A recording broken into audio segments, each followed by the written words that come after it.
What is up, guys? Tuesday, but much more importantly, archivists, say my name.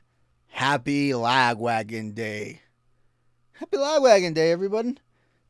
What were the odds that we were going to land on May 16th? That today was going to be May 16th when we have our regular Tuesday evening stream.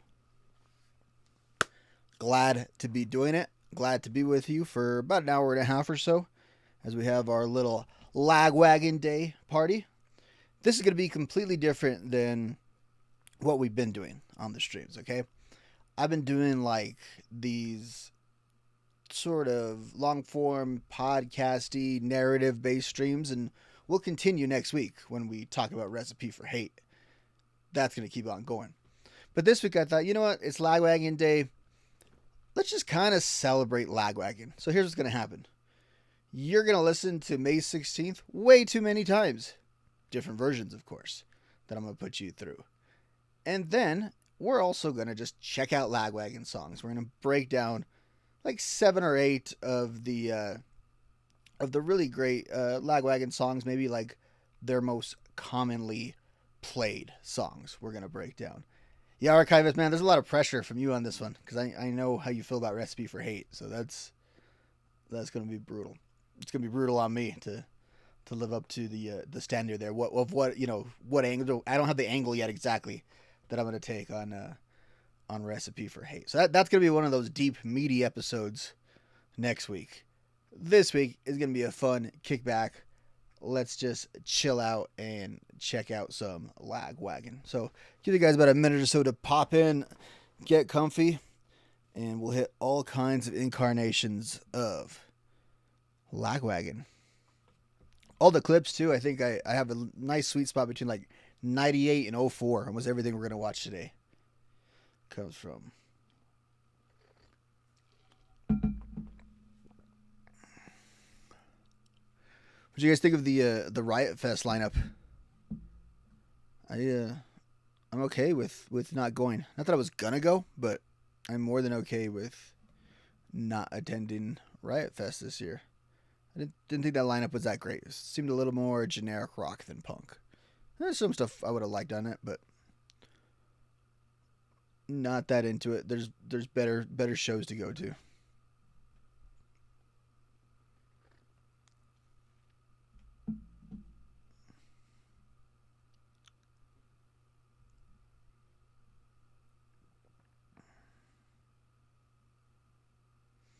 Not too big into Fest, huge Fest. What festival is that, Archivist?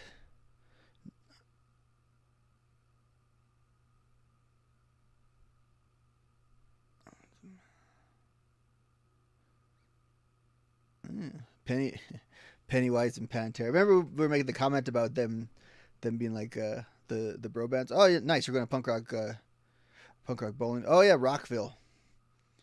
I've seen some of the posters for that. Yeah, punk rock bowling's almost here. What are we? 2 weeks out.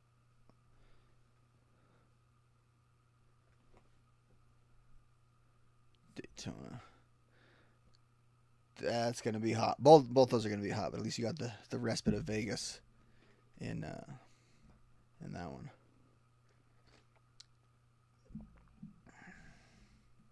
There's some other stuff announced today too. I saw Dropkick Murphys and Interrupters announce some U.S. dates coming to town on a day that I'm double booked with something else. Not too happy about that, but I feel like I could catch that again at some point.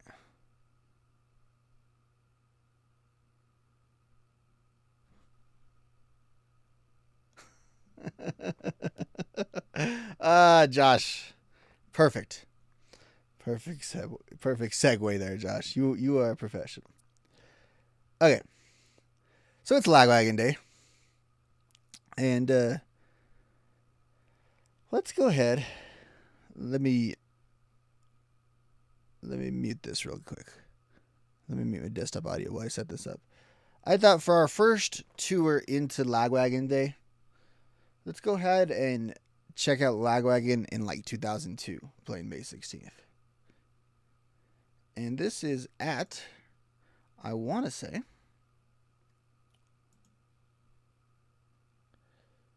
at the Warped Tour. Yep. And so this is the O2 Warped Tour, which was 21 years ago this summer.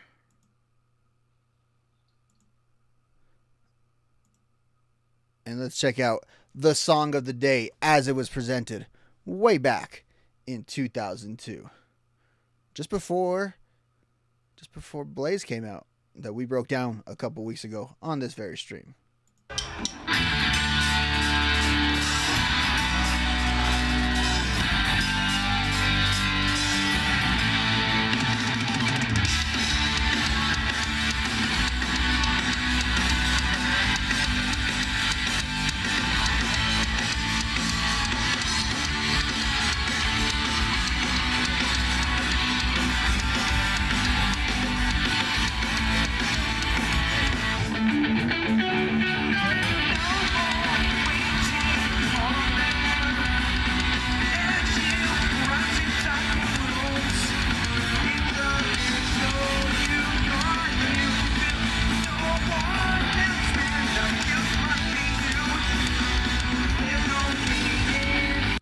I love how Joey had blue hair on the O2 Warped Tour, and we see it on like every performance they did that year. And there's a lot of good footage of O2.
I am adding zero value to this because I am just really enjoying this. What do you got for us, Archivist?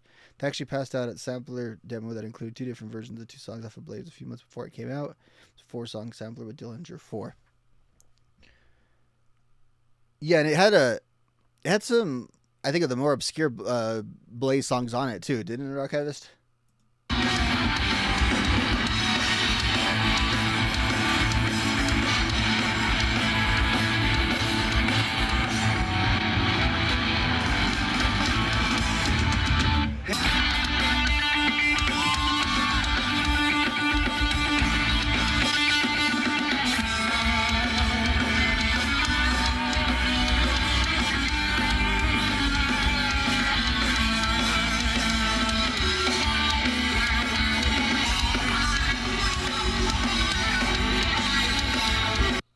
You like the little extra riffage right there in the breakdown?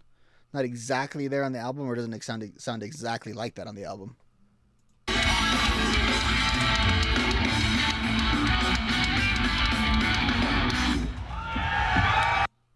And that is our first of many listen-throughs of May 16th on Lagwagon Day. Happy Lagwagon Day. How do people treat you at work whenever you go and you Happy Lagwagon Day? I've been saying it to people all day, and I'm just getting these blank looks. I don't know, man. I don't know what's up with that. Archivist O2 was your favorite Warped Tour? It's a pretty good one. Pretty darn good one. Just think of like Bad Religion is what I associate with the O2 Warped Tour. Bad Religion, a little bit of the screamo coming up, kind of, and then these bands. I like the even number Warped Tours better. It's like 98, 2000, 02, 04, which is one of my favorites. 06 is and then I kind of lost interest at that point, but I always had a thing for the even number Warped Tours. Absolutely. Absolutely. It's hard to talk about Lagwagon, right? And not talk about No Use for a Name. They're so intertwined and interconnected. So I got a question for you guys. You guys ever really dug deep on the story behind the song May 16th? We've alluded to it before. We've even created some conspiracy theories about it.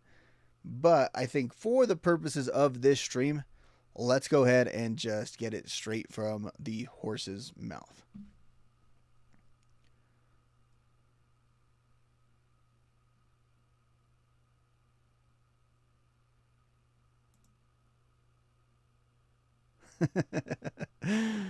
you're you're convinced, aren't you, archivist?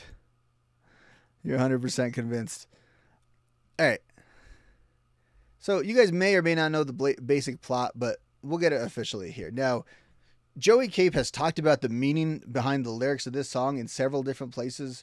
So there really wasn't one source. I couldn't find exactly where was the first spot that he ever talked about it. But I decided, being that like Vice is filing for bankruptcy, I'll go ahead and use a Vice article. There's plenty of articles where he's discussed this. Let's start out here. Hey, Matt, what's up? Happy Lagwagon Day. There are a handful of days in the year that music fans will always know for certain songs. Jimmy Eat World fans will always know December 23rd, 1995.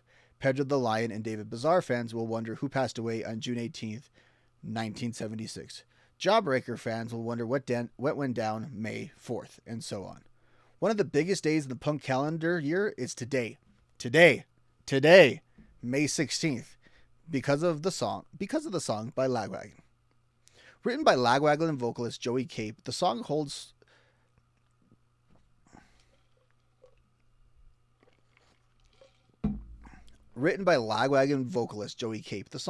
the sort of obvious meaning presented on Song Facts, but unverified in other places. Cape had a falling out with a friend, then woke up on May 16th after a one-night stand. Just another Saturday. According to the lyrics, to hear the wedding bells, look outside the window, and literally see his former friend getting married.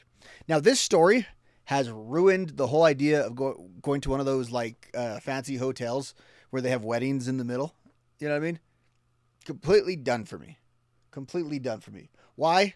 Not because I hate the weddings, not because I hate the noise, but my wife is so sick of hearing the story of May 16th that we just can't go to the places anymore because I will not stop telling that story. Going on here. Well, here he justifies the article. Rather than chalk it up to deleted interviews, unsourced claims, or, immature speculation of lyric booklets, we talked to the deep-voiced Cape. It was a bad decision to sing so high when I was young. There you go, archivist. I think that one was for you. While he's off touring Europe with Me First and the Gimme Gimmes about how the song came to be and where the friends are now. All right. And he gets asked, what's the real story behind the song? Has the knowledge of it affected things? Joey responded, sometimes you explain what a song is about, and it's about a friend of yours and someone you become friends with after having a falling out with at some point in your life. Sometimes you tell the story and it's like, it's not a big deal. I'm just being transparent. But I remember when that story started getting around and people would just quote me from this one interview rhetorically. And I was like, oh shit, I didn't know I should keep telling the story because I'm pretty close to the person now. That said, it's an interesting story. A lot of songs are written in a reactionary fashion. And it's a good thing. There's a moment when you start that paragraph over again. Jeez. That said, it's an interesting story. A lot of songs are written in a reactionary fashion, and it's a good thing there's a moment where you're really feeling passion. Most of the songs I've written have taken me a long time, and there's a lot of rough drafts. But every once in a while, there's a song you write in 10 minutes, lyrics and everything. It just comes out. I don't know why, but those songs seem to resonate most with people, and May 16th is one of those songs. It was me hungover in an apartment with some girl I went home with from the bar the night before. There was an acoustic guitar in the corner, and I heard this ruckus happening in the park adjacent to the apartment complex. And it was just a wedding happening on this Saturday, May 16th. And my heart just broke. This wedding that I hadn't been invited to for someone that I was so close to for years of my life, where a misunderstanding caused a falling out between us for some time before. The story is very long, and I don't want to revisit it, but I kind of picked up the guitar, and the first thing that came to mind was, it's just another Saturday. But obviously, I was in denial. The melody and the song came together by the time my new friend got out of the shower or whatever. I had this terribly sad song. Hey, Kalush, happy Lagwagon Day. The interviewer would go on to ask Joey, "You've made up with the two friends that got married that day?" "Yes, I did a couple years later, and we've never spoken about that song, but I suspect that he must know it now. I obviously know their anniversary every year." That is true. There's songs I've written about people I'm close to. I believe the best way to write is to write exactly how you feel. I try not to use names, but it happens sometimes. There's been songs before where friends have called me out on it, and some that have been wrong. But I've had friends come up with me and quote me on a song and be like, "Oh yeah, nice lyric, wink, wink." But it's like, "Hey dude, that song's not about you, but it was about someone." At the time, we were pretty hurt. Time heals all wounds, though. It's a weird thing if you write songs the way I do. And then he gets asked, "Have you talked about the one night stand? Have you talked to the one night stand person at all?" Yes, because she became. Yes, because she became a. This is just funny. Yes, because she became a close friend later. That was just when I first met her. I'm not proud of that story. I've been married for 14 years. I have a child. Those type of things you did when you were younger. I don't know. It's funny. There's a lot of worse examples, though. A lot of songs that I cannot talk about. And then she goes on to talk about the gimmies and stuff. So that's the basic framework of the story. If I'm correct about it, he speaks a little bit differently about the person he had the one night stand with here. A little bit later on, he was very respectful here, but if I recall, part of the issue was that the other friends or the old friends did not like her, and there was like a tension. There was a tension there for sure. That's a little bit in the gossipy ways here. This is just the direct words here from Joey, and I think he did an interview with Kerrang, and he gave basically the same story with perhaps a little bit more detail. So if you didn't know what May 16th stood for, there it is. Now, I tried and I tried and I tried, guys. I went around the internet. I was like, who is this song about? Because he also makes mention that whoever it was, he actually made a record with them. But that could be anyone.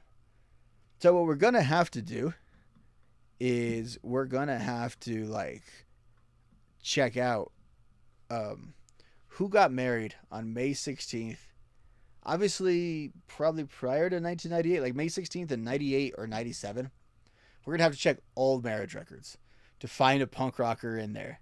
And that's who will know who this song is actually about. Yeah. Yeah. The names of the innocent have been protected, and they obviously should be. So I'm glad it's not just floating around on the internet. But I am dying to know. Well, yeah, it's obviously in California. It's obviously in California. So if we can get some sleuths, archivist, if you could call your archivist network and find other guys, that'll be the only way to invade on these people's privacy.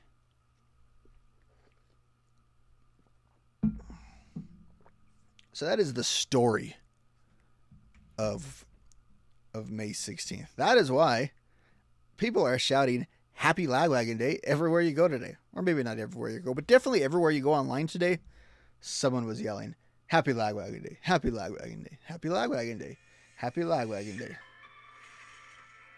you ready to see your fixer-upper? Let's go to the bees. Yeah, I got some guys for sure. I got some guys. Speaking of guys, look at Archivist and his badge over there. Archivist became a member. Thank you, Archivist.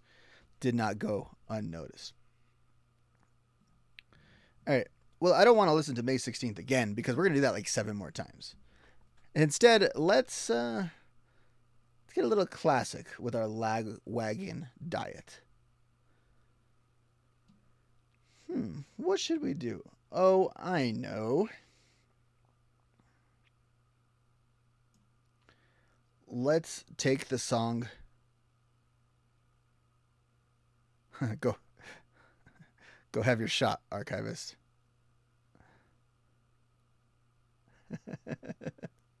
Yeah, I don't judge people for not celebrating Lagwagon Day.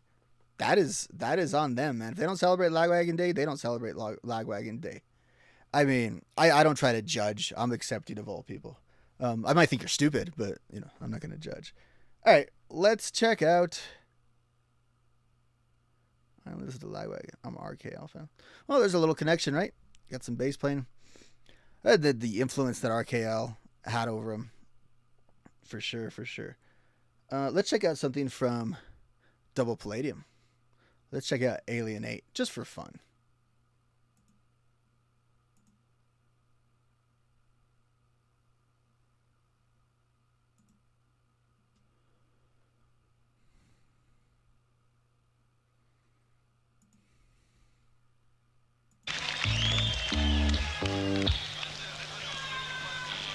a new song.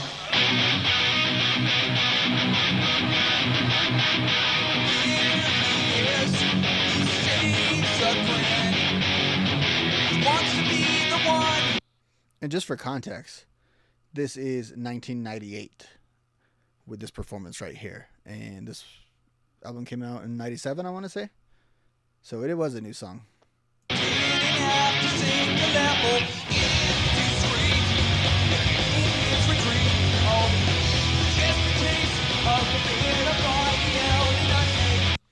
That was the era where Joey Cape looked like Wolverine too, with those chops he's got to the side.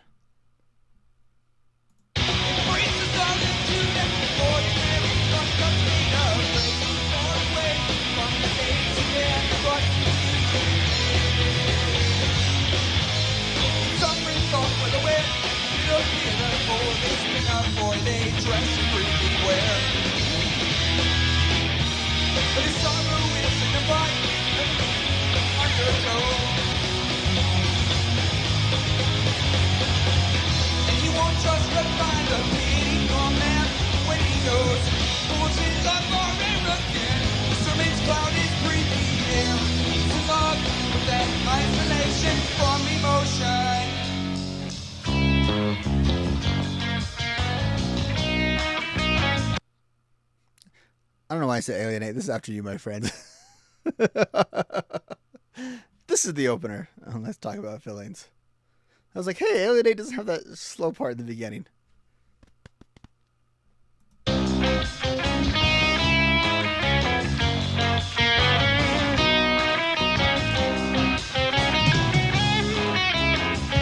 I always like a part in a song when you can go like you're shopping, right? This doesn't sound like music that'd be playing if you're at like a Walmart or something.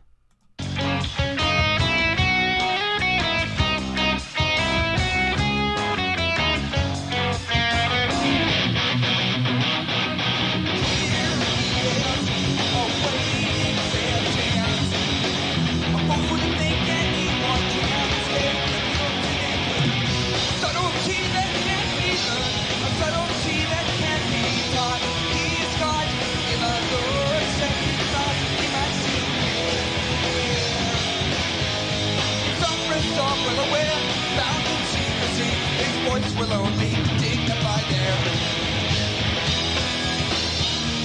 sorrow is dignified, well aware of his pride.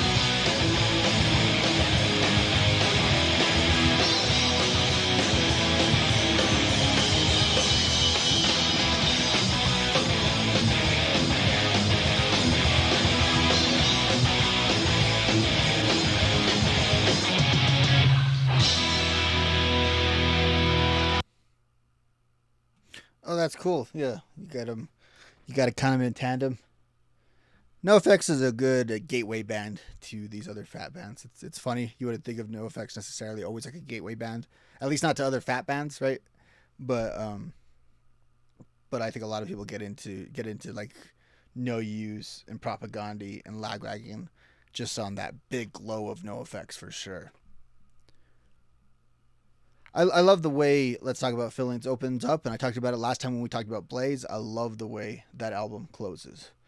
And that album actually came out in November. It didn't come out in May. So that's why this isn't a full album breakdown. Maybe in November we'll do a full album breakdown of Let's Talk About Feelings. It definitely deserves it. But I think May 16th is Happy Lagwagon Day. So we are celebrating and praising Lagwagon in general. However, with that said, I do want to check something out here. If you look over here and you see on my screen,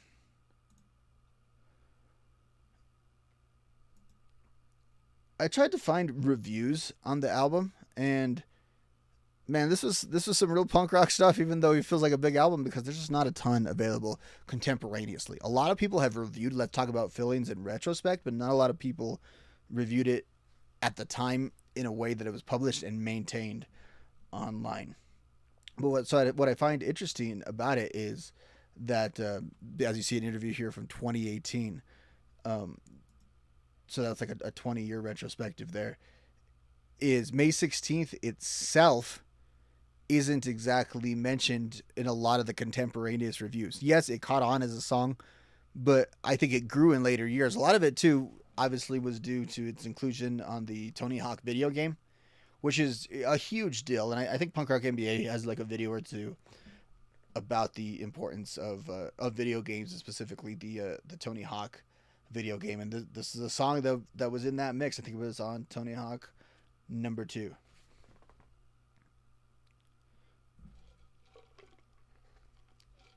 But look at this. Here's a review from 2001, so a couple years after it came out.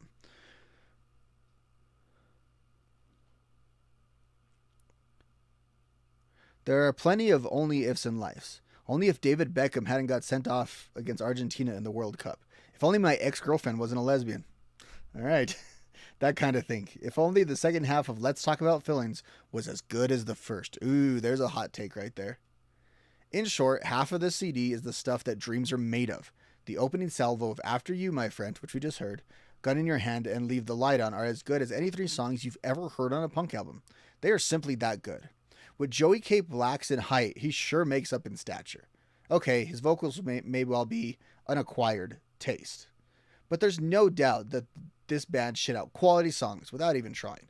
Anyone who saw the band set at the Deconstruction Festival this year will certainly know what I'm on about. But to be honest, after that amazing start, things just aren't the same again. Sure, Change Despair is a great song, but nothing in comparison to most of Double Palladium, and Train is distinctively average. Hurry Up and Wait is sheer brilliance, but it's way too short, clocking in at around 30 seconds. Another air of disappointment looms. Everything Turns Gray is nothing special either, and suddenly the euphoric mood you found yourself in at the outstanding intro, you're now left bewildered, and wondering where exactly the next good song will be found. Love Story is okay, much more of a return to form. It is certainly nothing in comparison to the first 3, but it is far superior than the dross that it has emanated from my speaker. The classic Lagwagon drum pattern returns that has a Joey Cape feel to it. Messengers is alright too, even if it does seem to plod just a bit. Now, let's get into it here. The Kids Are All Wrong is a piano-led ditty, which then kicks into May 16th, which sounds wicked. Okay. I think he meant that as a compliment. A crackin' song, classic Lagwagon, but it does make you think why some of the other substandard songs are so substandard. Ending with Oh and Meanie. This record just kind of tails out. There's a violin in there somewhere, I swear. But it's just an average filler track. Unfortunately, a sight that merely sums up half of this record. This is certainly a tale of two halves, and I'll be honest to say this record doesn't hold that many special memories for me, and that might blight my decision to reward it just 3 stars. But be honest, this is a bit of a disappointment by Lagwagon's usually exceptionally high standards. It isn't all that bad, to be honest, and fans of the band will no doubt love it. But for the average punk rock Joe, there is certainly no reason why you should buy this. Download it instead. Dang, dude is asking us to download it. He wants you to commit digital crime. I say this, someone who's doing a stream that's totally ripping off other people's content and presenting it in front of you. Hope you enjoy. So he does praise May 16th in this review that was in August of 2021. So 3 years after the release of the album.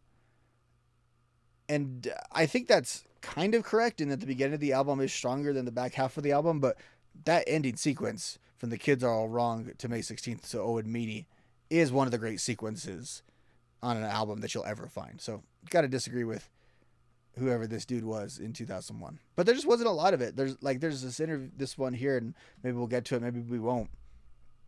From 2018, doing like a 20th year retrospective where it's not possible really to keep the same amount of context to it. Look what he says here. Of course, everyone knows Lagwagon's bona fide punk rock hit May 16th about Cape not being invited to his friend's wedding. With the context of the rest of the recording, though, it flows perfectly, especially when introduced by The Kids Are All Wrong. The acoustic half song builds up in anticipation for the blisteringly fast, outrageously catchy May 16th. Of course, Oh and Meanie is the album closer, and it's a slice of pure pop punk perfection. The cello-dominated intro is something Lagwagon had yet to explore in their sound. Based on a novel by John Irving titled A Prayer for Oh and Meanie, Cape turns pop-punk songwriting formula on its head with a song about a novel that tells the story of a boy who believes he is a human instrument of God.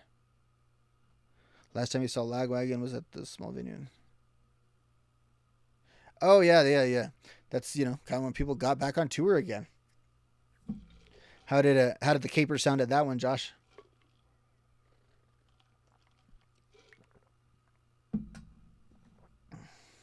I think a lot of that's on YouTube too from that one specifically, Josh.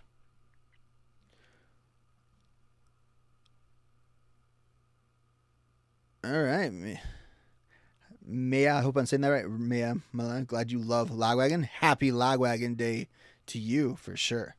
We're all here celebrating. So enough of me reading. He was talking about a lot of violins. There was a violin in the song. He's looking for the song violins. So I thought, I mean, it's kind of cliche, right? Like we already did May 16th. Do we really need to play violins on a Lagwagon Day stream? Do we? I mean, I don't know. I I kind of don't think so. I kind of think we could be completely complete without it. DP tour was fantastic. Actually, a tour with Newfound. It was DP making friends, co-headlining. Incredible. Archivist band, you're like the Forrest Gump of punk rock. You, you haven't seen it all, but you've seen everything that we talk about on this stream. That's pretty awesome. I mean that in the most sincere way.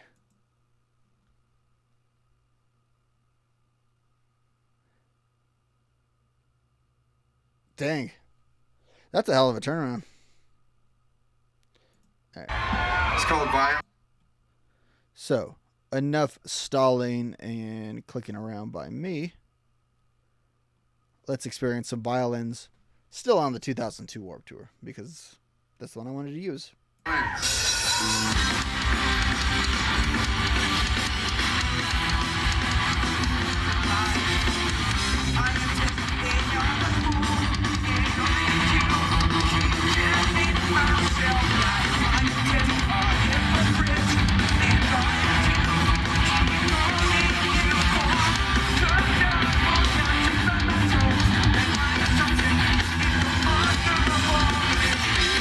Does anyone else do this game when you're watching Warp Tour footage and you examine the people standing behind the band and looking for the side stage?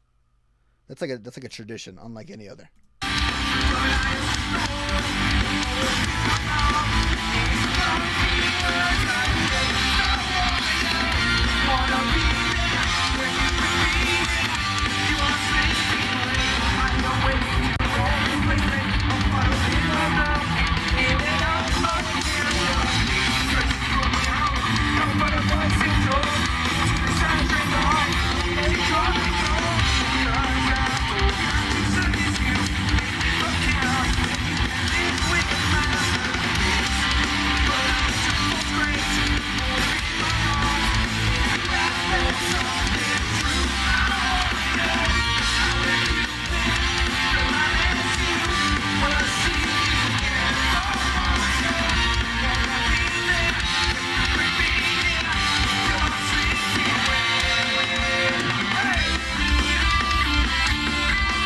Love the way it builds up like that.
You pretty happy with that rig, Archivist? Work out for you? So I was trying to get the lyrics up, but give me 1 second. I kind of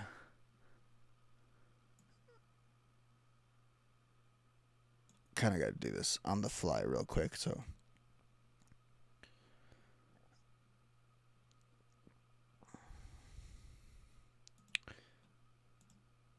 I think I was being a bit of a slacker this week because this is more of a laid back kind of hangout stream that I didn't have like every single detail covered because I was like, it's Lagwagon Day. I'm happy it's Lagwagon Day. Happy Lagwagon Day. Damn, Archivist, that's durable.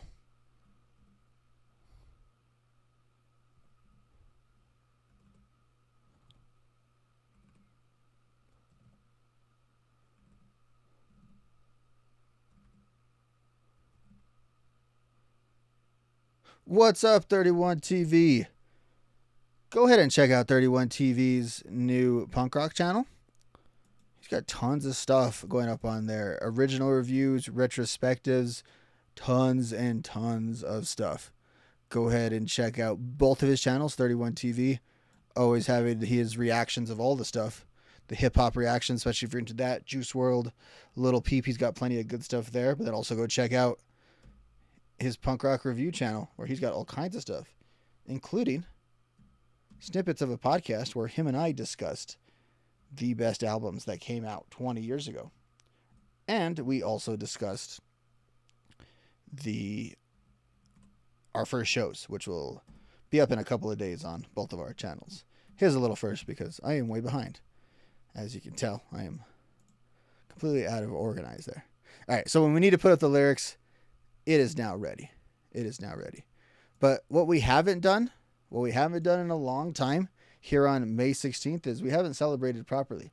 We haven't listened to May 16th in a while. But I don't want to really hear Lagwagon doing it May 16th. I want to hear some dudes who do May 16th on piano do May 16th.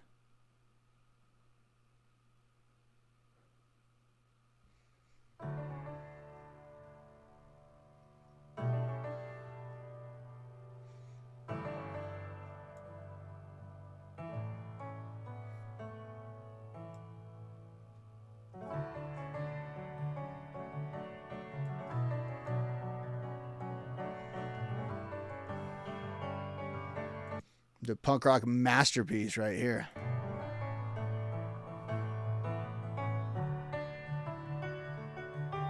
No more waiting on them as you rise inside new rooms. It's official, you've gone. You can live for no one else, man. The guilt must be huge. There's no gain in failure. You succeed being mine, yeah. Old friend, see you there. I will be proud from afar. I can't paint a picture in a moment of memories. There aren't many left. I am extradited, uninvited. It's just another Saturday.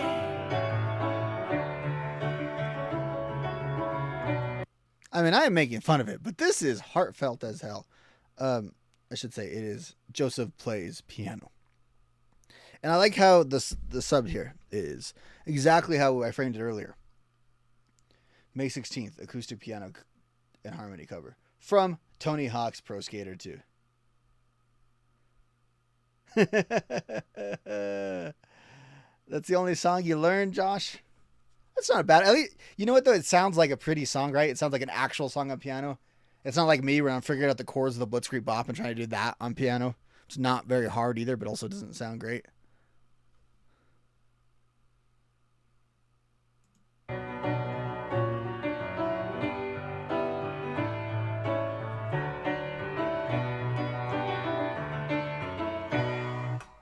Take a step to freedom.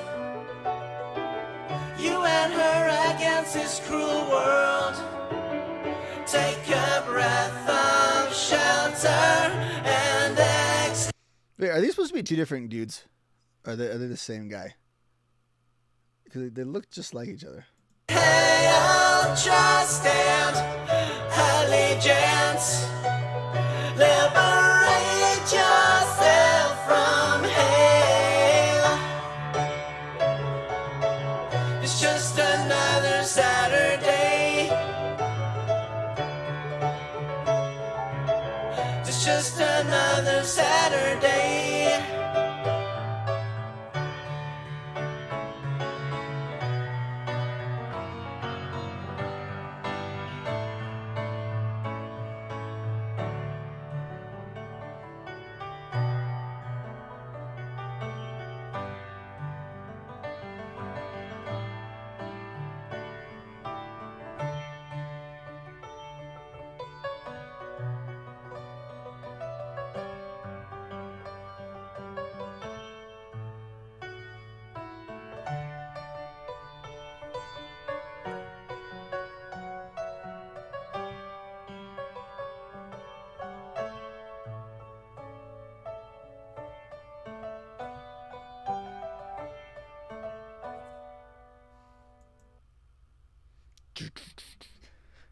That is so cool.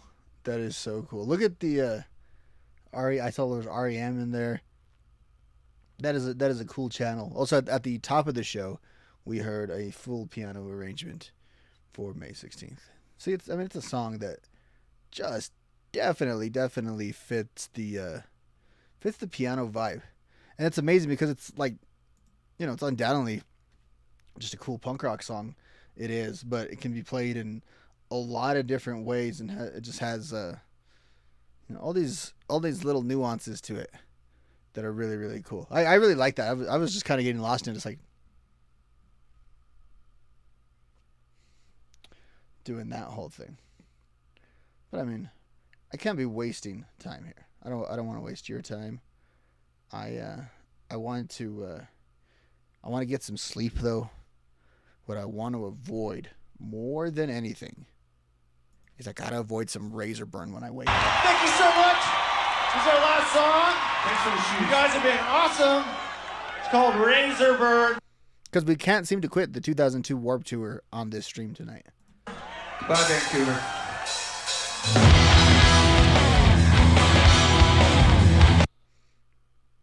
Lagwagon is so fucking fun.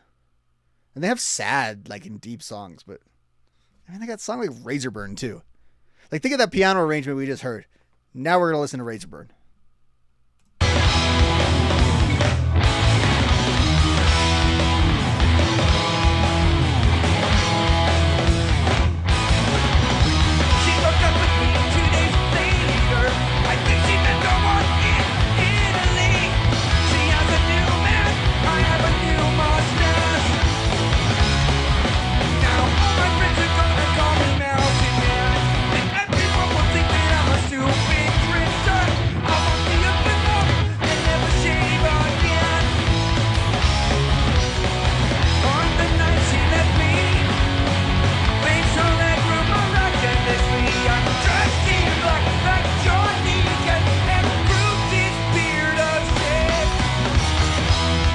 Not me. No shame here. Clean shaven.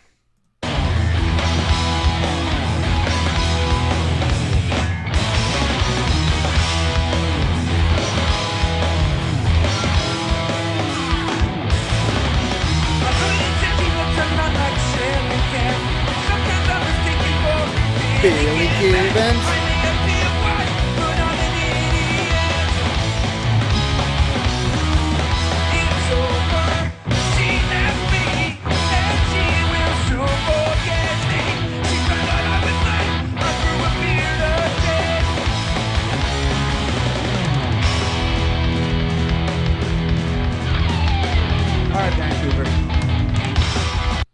Yeah, Vancouver. I don't think you were from Vancouver, Josh. Canada, okay? This goes out to you as a Canadian. Hey, how about you guys ever win a cup? Was that too much to ask? I mean, archivists teams are better in hockey these days. This isn't This isn't a Russ Rankin stream. I don't know why we're talking so much hockey. I don't even watch hockey.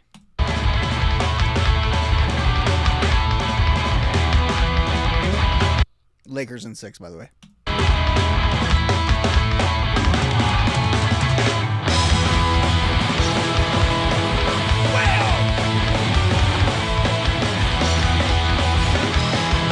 you Catholics? Up the front.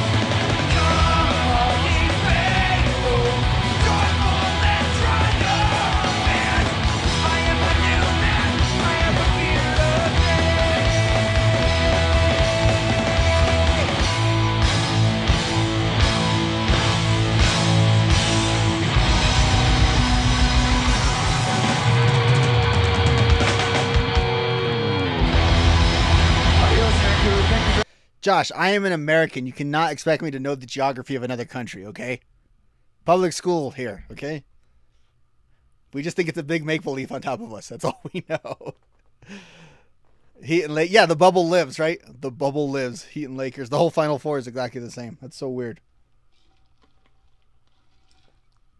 That is true, though, Josh. I do freak out about that as an American. How much, like, people from other parts of the world know about the United States and just like basic geography and basic facts.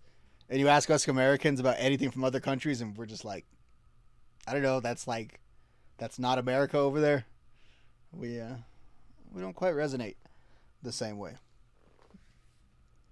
Love Razorburn though. Love this version of Razorburn. Brings me back to me and my buddies being on the couch watching this, like jumping on the couch and good times. Good, and you might even say great times. Canada, just American light. What is I heard someone say Canada was America's hat. Nothing like a little border skirmish here on the stream. Nothing like some good old nationalism on a punk rock stream. That's what we need. That's what the people have desired. But what do you desire? I think you guys want to make some friends. That's that's appropriate. Let's not have these petty border skirmishes. Let's make friends. Then after, maybe we can talk about feelings. As a witness, search for something today. I can feel you running ever someone with your peers. But can you stand alone? Can you take the long way home? Something in the circle, I'm being I love these performances with Joey's little mustache there. Bold look, Caper. Bold look. We don't even do that for syrup. We have Maine. Yeah, but oh yeah, and some 41's breaking up, so we might not need them. I think we're giving them Simple Plan. They're claiming Simple Plan. We've taken Propaganda. We've seized Propaganda. We'll take Bryan Adams. We can have the Prime Minister. We're also taking Shania Twain. You can keep Chris Benoit. Trying to think who else. Celine Dion. You can have Celine Dion, and then I think we'll call it even.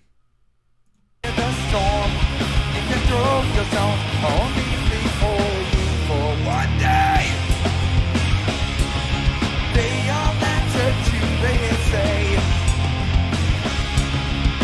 but they will only care for one day. It's so small that I would love to show you all.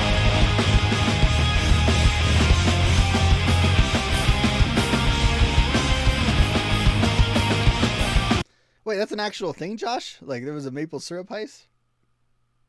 And it was like in 2011? Like there was a modern maple syrup heist? Jeez. This might have to be a true crime podcast from now on. I can see you in the middle of a couch. You don't let me out of calling now. Sick and tired of me as you take the easy way out. Cause I will be a freak show when the circus comes to town. And I'm a rain on your parade without a sound. And we will draw a crowd so they break in. That's wild. For one day.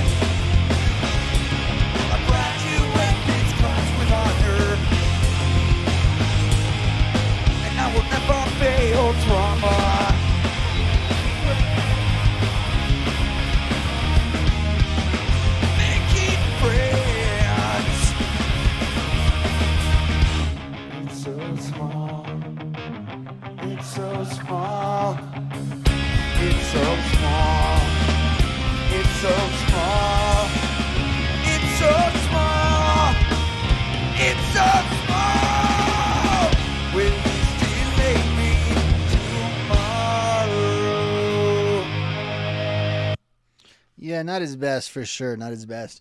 It's funny too, Archivist, because you always point out Caper's declining vocal quality as he's gone on both in studio and as he's gone on the live performances, and it's always been there, but I've never made a deal out of it. But ever since you pointed it out, now I can't unnotice it. Every time I'm hearing modern performances, as you said, like he's at half speed and it's all high pitched. Like if they're not old like that, and I still think the Lagwagon experience is very good, but yeah.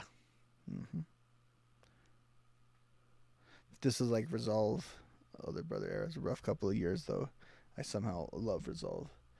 Yeah, I fell off a little bit in that time period. Not necessarily related to them. It was just I kind of had some other stuff going on, and so I've never really connected with those albums in the same way I have with these initial ones. It's just a different deal for me. What's not a different deal though is that we have not listened to May 16th in at least 3 rounds. But last time it was a cover, but it was all piano-y. I maybe overstepped my bounds there. I want to bring back the rock element. When he said she should not have seen that high in her younger years, it could have helped however this high pitch set them apart from the rest. I think that's true, and his ability to do it so well too, because what I like about Lagwagon is it doesn't have that kind of pop punk nasaliness that people don't like, even though it's got the high pitch to it. It doesn't have. It sounds like he's able to sing it until he couldn't. I was watching an interview with him a couple of days ago in preparation for this, and he talks about they were on the tour where they were gonna do a ton of songs from Duh right off the bat, and they were gonna do a bunch of early songs. And after about the second night, he just realized he couldn't do it that fast and that high pitch.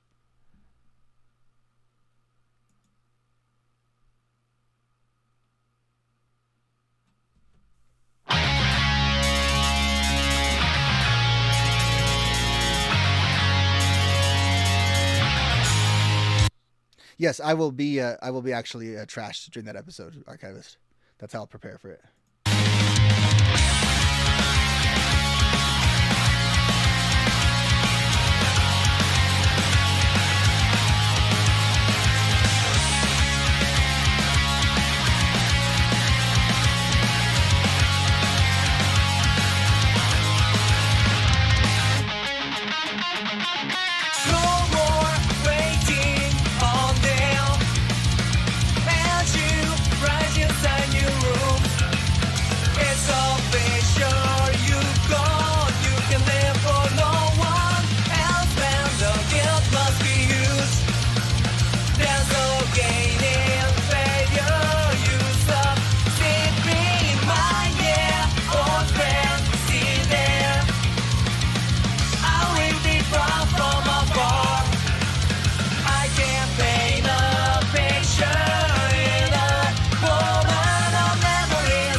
They sound great and they're performing it great. This was also so well recorded. Hope it's coming through after it goes through the filtration of the stream and all that. This is an amazing sounded cover. Like the production on this is it's fantastic. I am misguided, uninvited. Just another Saturday.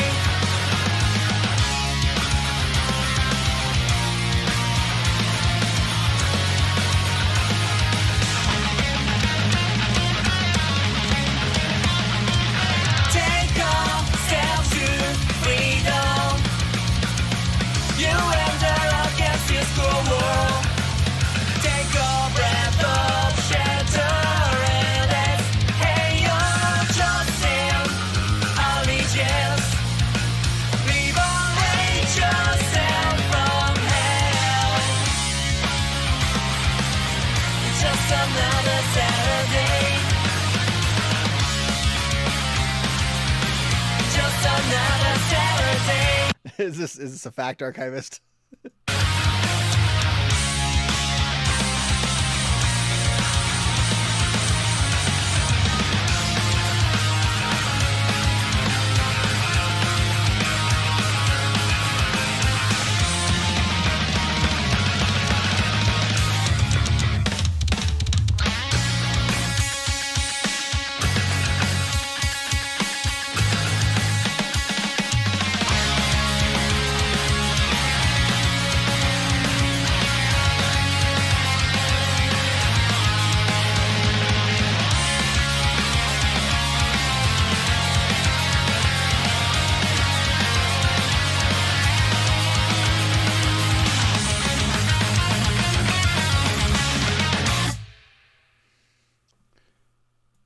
That is winning shot. That is amazing. Amazing. Okay, there's another one. So we have at least 2 more May 16th on this stream. We'll get to some other Lagwagon songs here in a minute. But we got at least 2 other May 16th. That was amazing though. That is absolutely amazing. Let's make sure we give them a subscribe. Let's get a like on the video.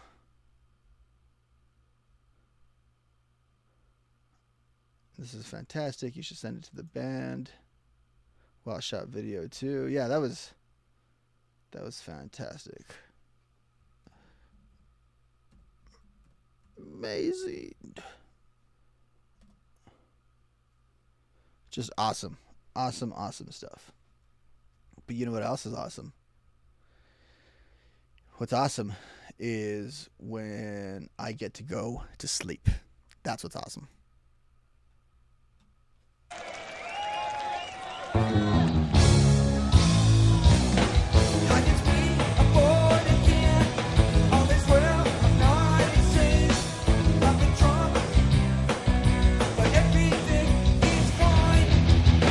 What's great about being a famous band where everyone knows the lyrics? You can just outsource them to the crowd. I don't think James Hetfield has ever said the full Master of Puppets line. He just, throw it out there.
You were okay, Joey. You were okay on that one. I think that song inadvertently was the template of so many other like fantasy pop punk songs that came after it. Because what's that, like 96 that thing comes out in?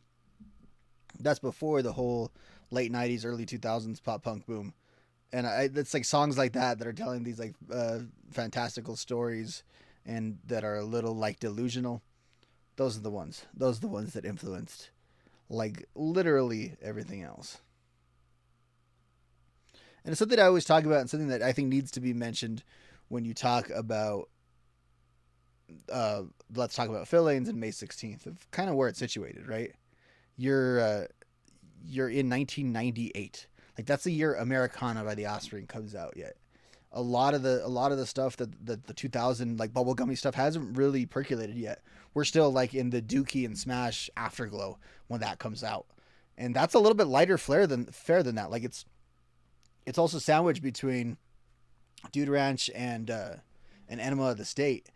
And you got to remember, like in around that time, like Lagwagon took Blink on tour with them. Blink was a support band for Lagwagon, and they actually left the tour. Shout out to our friend Mike DeMonte, who got a piece of that in an interview over on his channel. Also, check out his book, Hey Suburbia. It's not really a theme to the show. It was just laying over here, and he's a cool dude, so go ahead and buy his book. He was interviewed by the New York Times last week on Sum 41 splitting up. That's pretty awesome. What do we have here? Jack. Happy Lagwagon Day, Jack. I never saw Lagwagon in this area. I saw in 2013. Way out of the prime by then. Really, it was just the crowd that was old and lame. Well, that's a bummer. That's a bummer. Too bad you couldn't have seen him more fresh, and then too bad you couldn't have seen him, with a better crowd. I saw him last year. It was a blast. I did see him back in the day too. I want to say. Did they do Over Warp Tour? Because I saw No Use for a Name in the club over here. I don't think I saw Lagwagon. That might have been the first time I'd seen Lagwagon. That's crazy. Doesn't seem right. Doesn't seem fair. And a lot of comments about his voice, obviously, and I think that's fair. You might even say that his voice, it kind of makes him just feel a little bit down. And you kind of might say his voice makes him feel a little bit sick.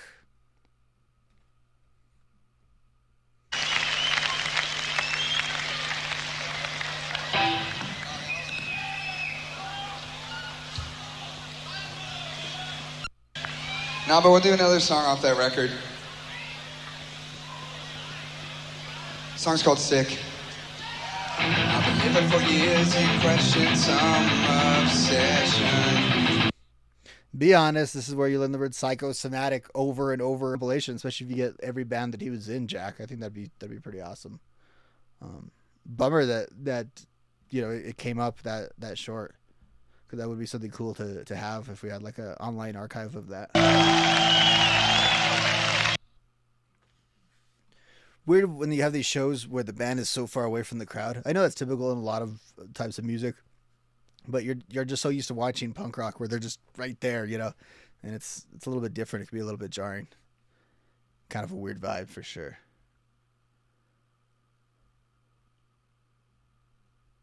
I think those are two good examples, though, of that era. And I need to play a song that I started to play earlier that I simply messed up. And then two more versions of May 16th and one other that I didn't include in the playlist. Then we might be out of time, or we might check out some stuff from over the weekend. Happy Lagwagon Day.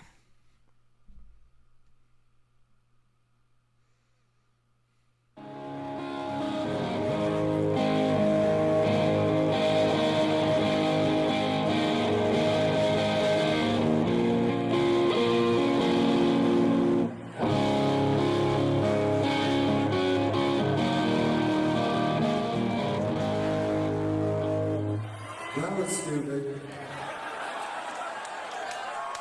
You guys want to help me sing this? It's a nursery school line. It's been That's one way to describe it. used for so many things, for gum and cars, selling cars. It goes like this, if you know it, help me sing. Would it make you feel much better if you were against the world? If you were laying out, if you were conspiracy, if you were to let it comfort, if you found someone to trust, if you knew that you were with us, if we shared a common goal.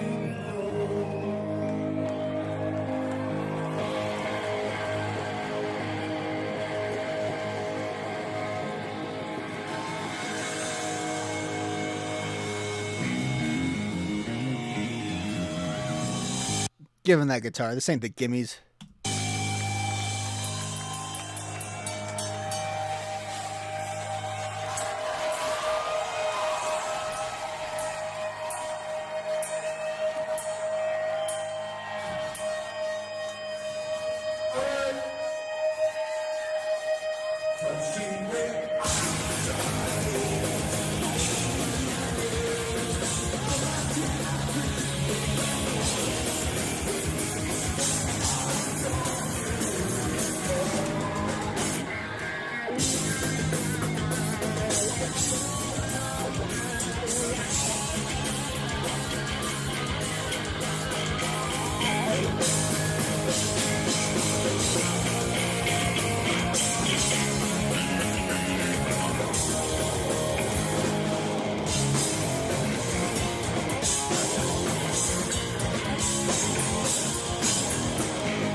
think the rush of punk rock is a compliment. Well, who's the Neil Peart of punk rock? Is it Josh Freese? Is it Travis? Who's the Neil Peart plosives of punk rock?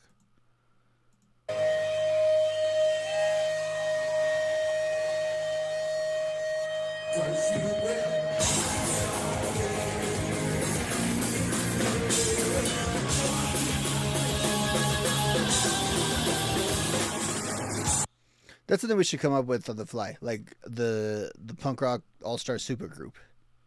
Obviously, it's not a perfect thing, right? Because like bands have to fit together, but you know, who's our drummer, who's our bassist? We gotta have 2 guitar players and a singer.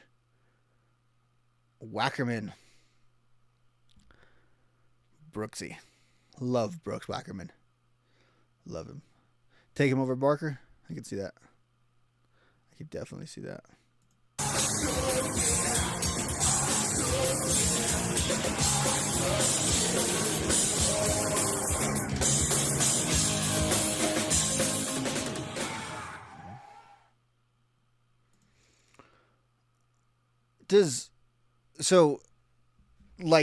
And I'm asking you guys, I don't really know much about drums, to be honest with you, just from my ear and not that musician standpoint. Does Bill Stevenson even crack that? Is he more influential than good? Like, where do you put him on that list? 'Cause I'm not disagreeing with anything you guys are saying. I just wanted to add that to the conversation there. Like, I'm curious what you guys think of that.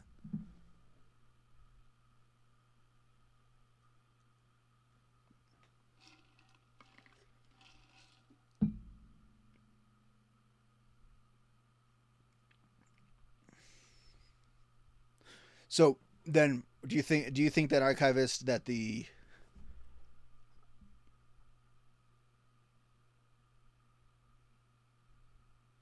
okay? So you just think because it's essentially different era, kind of a different genre that you would put him up there. P. Finestone, yeah. Yeah, for sure. I just wonder about Stevenson because he's so influential in so many other ways too. Not just the drums. The drums are amazing, but then you bring in the bass playing that the Descendants have and everything else, and it's just awesome. So then, I'm just spitballing here. I don't know. It's a fun conversation.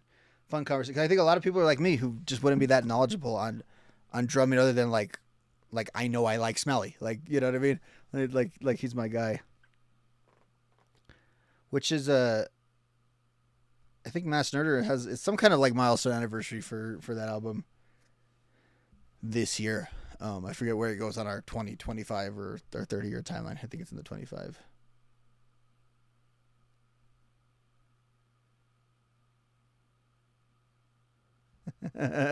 I wish. Now, in about 2 weeks, the old schedule lightens up, and I'm gonna start the streams a little bit earlier because, like, sometimes, like this week, I have a hard out, and that hard out's gonna stay, but my schedule is gonna free up, so I'll be able to start these like an hour earlier. So I won't always go.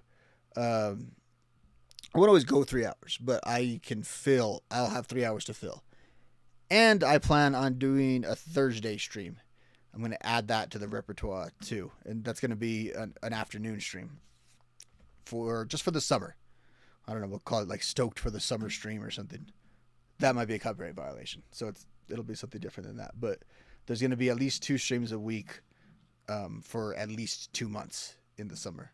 And these Tuesday streams are going to stay like this. Not necessarily like this stream, but it'll stay like the long form kind of podcasty single topic streams, and then the Thursday streams are just going to be the fun, watch videos, comment and react to news, and all those clips to kind of populate both of the YouTube channels. Because I do want to get the Rob's MV channel back going, which is more general rock and nostalgia rock stuff. And I want to keep all the punk rock content here. But being that you guys do come into live streams on this channel, I might do all the live streams for this channel. I haven't decided that. But either way, there will be 2 days worth of content for at least 2 months. And then when we start getting into the fall months, it'll go back down to the schedule now, or some variation of it. Okay, we talked about drummers, and we checked out a lot of the old Lagwagon, but we missed a couple.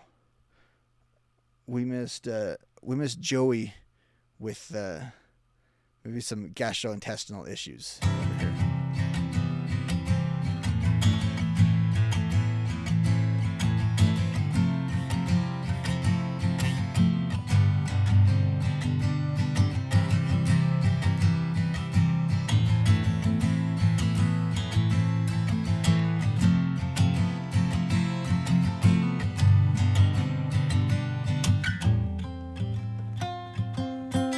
No more waiting on them as you rise inside new rooms. It's official, you've gone, you can live for no one else, man. The guilt must be huge. There's no gain in failure. You suck. See to be in mine, yeah. Old friend, see you there. I will be proud from afar. I can paint a picture. You know, the Caper wore this Ramones jacket shirt like nonstop for like 3 years straight. Like every interview, Caper's got that thing on. In a moment of memories, and there are many left. I am extradited, uninvited. I'm an old married dude too.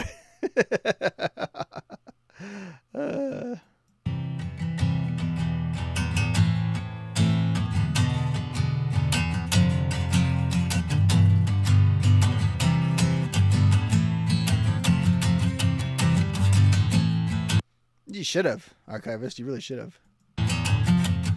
Take a step to freedom. You enter against this cruel world. Take a breath of shelter. But archivist, you know, maybe he said, it's okay. It's A-E-E-I-O-U. Okay. You think so, Jack? You think it's made up? We're trying to figure out. We're trying to get to the bottom of the case. We need all hands on deck here. And exhale, trust in allegiance. Liberate yourself from hell. It's just another Saturday.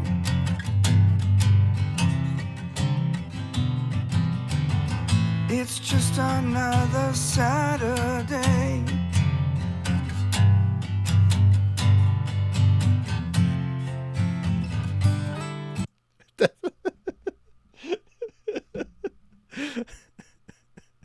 I don't think that happened, archivist.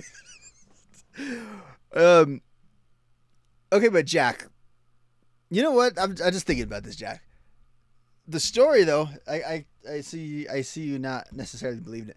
The story would be much more plausible, though, if like it happened today, right, and not in 1998. Because today, people would like open up Facebook and be like, "Oh no, they're getting married. I wasn't invited. That sucks." So, I believe Joey, but you are right that it is a lot of happenstance. Happenstance that doesn't always happen. There's 2 songs not on my playlist, then I'll go back to the playlist for one more.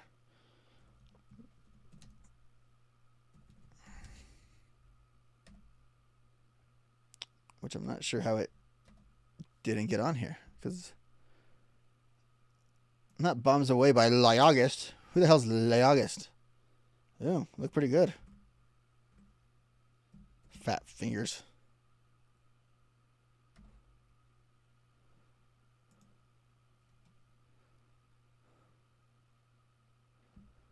From 98. 2021 from Montreal. 04. Live in a Dive. Let's check out London in 03. Let's see how good a quality this is.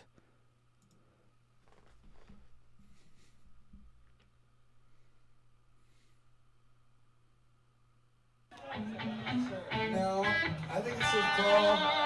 Anyway, it's his birthday today. Happy birthday, Paul. Is that you? What's your last name? Oh, Jesse's always right. Alright then, this one's from Mr. Thompson. The song's called Bombs Away. You gotta think about being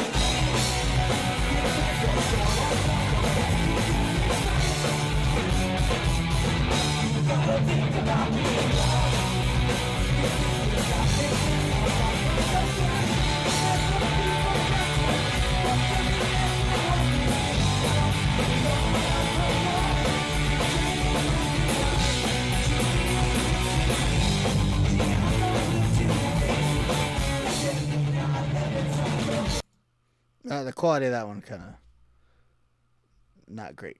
Not great. Let's go back to 98. That was just more of the mixing. I don't know how he sounded.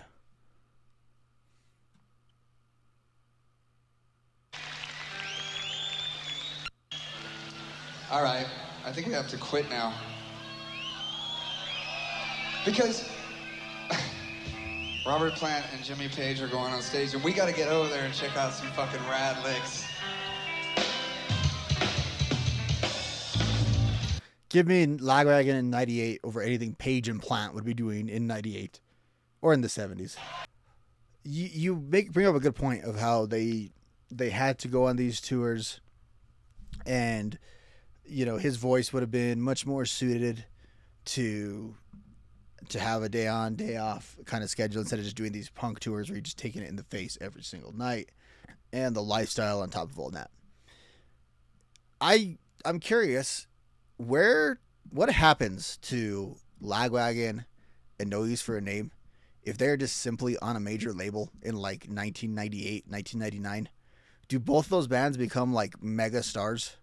Or do they become like these failed like alternative bands? Like what would have been the path for either one of those bands if they weren't on Fat and they ended up getting some serious like major label capital to be able to really be able to take care of themselves?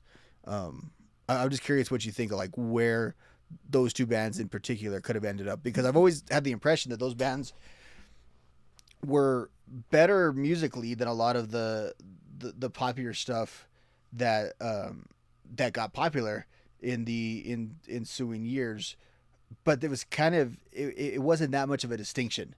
It was just this was the quote underground version, whereas like what like Blink and Sum 41 were doing was like the mainstream version. The voices would have remained good longer. Yeah. And who knows? Who knows musically though? What direction they go into? Because I think Lagwagon was always on this like soul search for not for their sound necessarily, but they were trying different things, and they were going all over the place. Whereas like No Use for a Name, like 2002, and then especially into 2005, like they're just a straight up like poppy band, and a band that sounded like very much like one that would be on the radio. And I think you look at this album, and it sounds very much like you put this and Dude Ranch side by side, and you're not thinking you're listening to two things from different genres like at all. Imagine Joey hiring a vocal coach, perhaps having the management helped out with their investment. It's hard to know. Yeah, it's all. I was seeing an interview with the band the other day about at this level, and just said like, what if we ever listened to our managers? It was funny, the independent spirit of it, and how it all plays out. Let's check out this cover right here.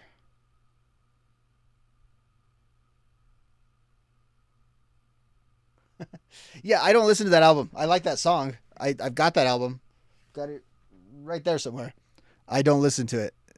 But it's funny because the last album, the Feel Good record album, that one was kind of a hybrid, right? Of the poppier stuff and more of their older stuff.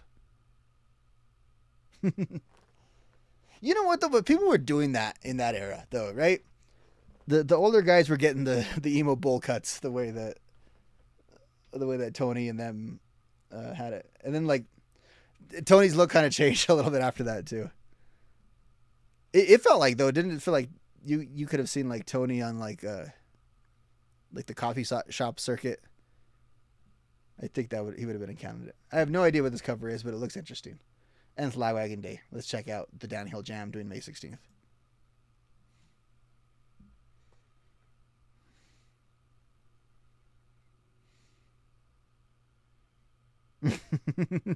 Tell us how you really feel, Archive.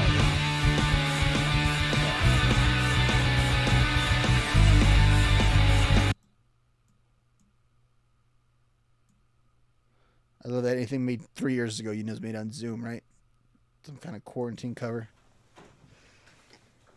Alright, I'm gonna record now. What? I'm gonna start recording now.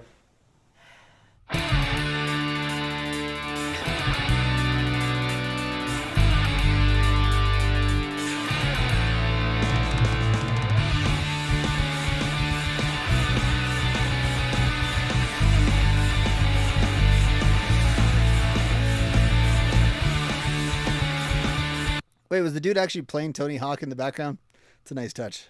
Oh yeah, look at that. Perfect.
All right, Archivist, whose voice are you taking? Hers or Joey's?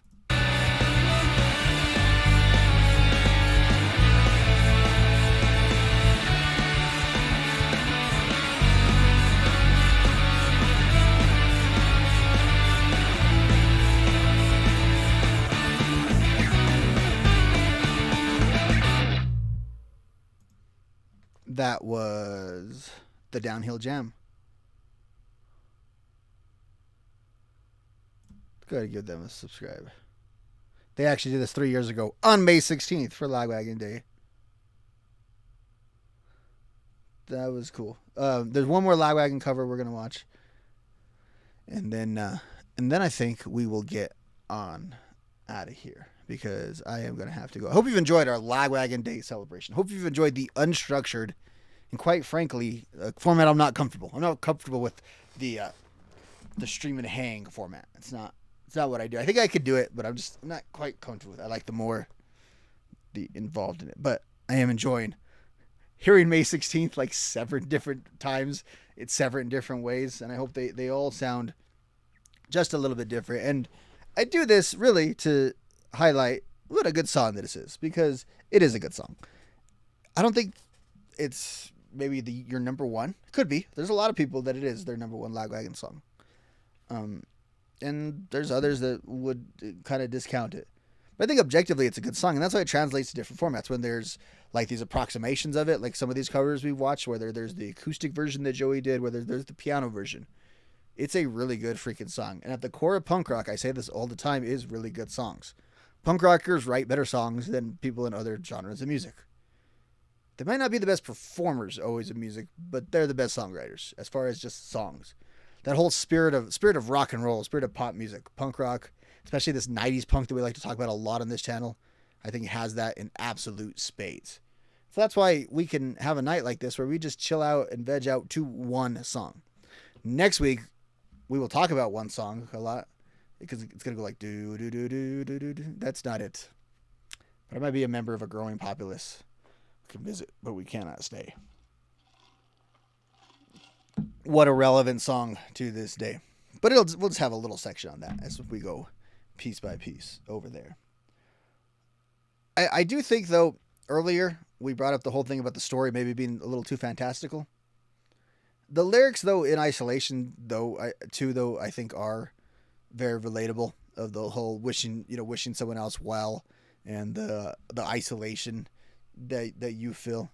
It's relatable, universal. Again, something that happens in punk rock. Punk rock, very relatable for such a genre that gets associated with like extremism in that way.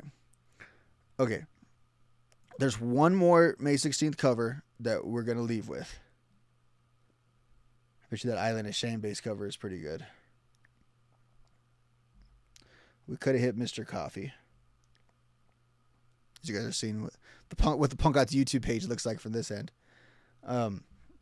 Members.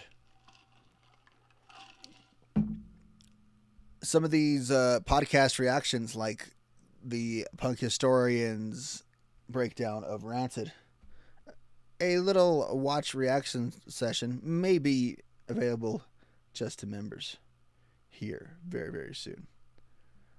But I saw a cover of May 16th. I haven't heard it, but I saw this getting circulated on social media the other day.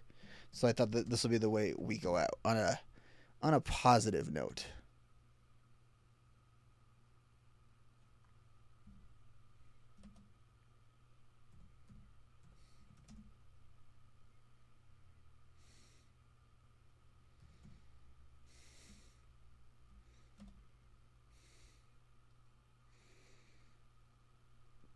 So I don't know if you guys seen this, and this is like a grade school kid, and she has a few punk like covers on this channel here.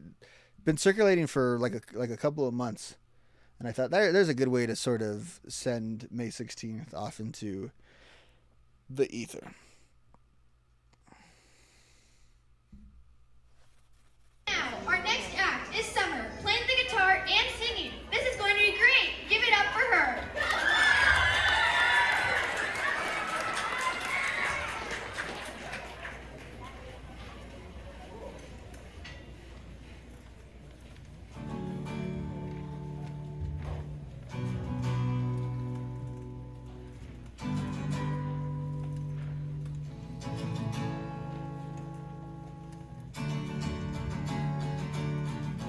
So check it, like this little girl's at like a talent show doing this.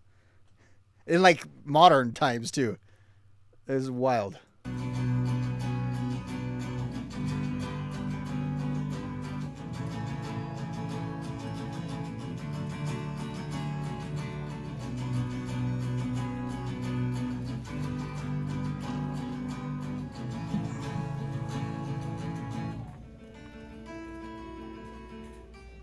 No more waiting on them.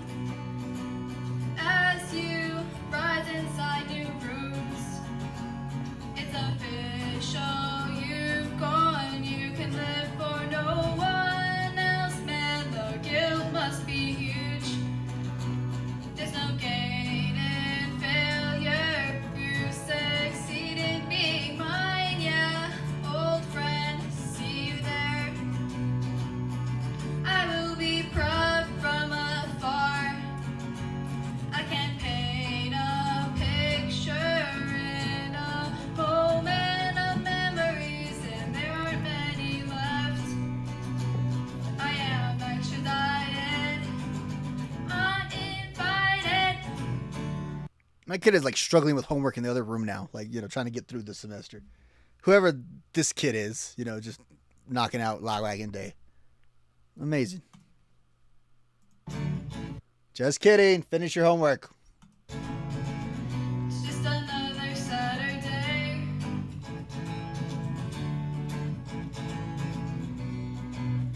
Look at the little gallop she puts in there too. That was nice.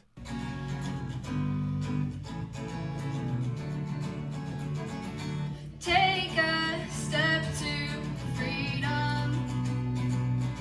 You and her against this cruel world. Take a breath of shelter, then exhale. Trust in allegiance. Liberate yourself from hell. It's just another Saturday.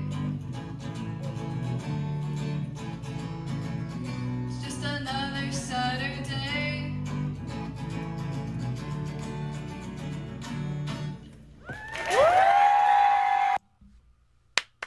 Bravo. Bravo. That's so cool. That is so cool.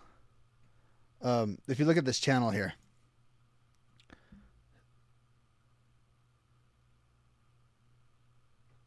I think there's a few other ones that she has.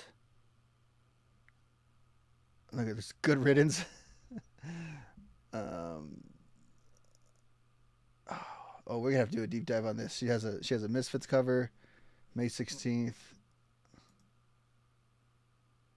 Disconnected, some interrupters. Oh, she has some live performances too, with like a band, the Beatles. That is awesome. Face to face. This is not a face to face stream, but that is so cool. That is very cool. Cool to see stuff like that on the internet. And again, to illustrate what a great song that we're really dealing with here, which is May 16th, as you can see right there. May 16th, Lagwagon Day. Oh, look, there's her at age 9 doing Disconnected. We are going to have to add her songs to whatever theme that we're going with. So, on that note, what did Punk Rock NBA do? Oh, how Green Day saved their dying career. 20 years ago next year. Come on, Finn. Push that back a year. Time it like I like to do. Okay. So that is going to just about do it for this week. I do have to be out of here in like literally a minute. We have Recipe for Hate, though, coming up next week. In either of these comments or make a comment on the community post, just on any random one. Any suggestions you have for Recipe for Hate, any clips, any good storylines we should go down, definitely. I start the research as soon as this show ends. Awesome, Archivist. Have a good night, man. I will start, breaking down things for Recipe for Hate. I got at least 3 to 4 different books we'll be sourcing from, old interviews. I'm going to have to listen to Graffin podcasts and Brett podcasts and all kinds of podcasts, but it'll be a more traditional style episode next week. Thank you for chilling with me on Lagwagon Day. Happy Lagwagon Day to you and yours. To all a good night.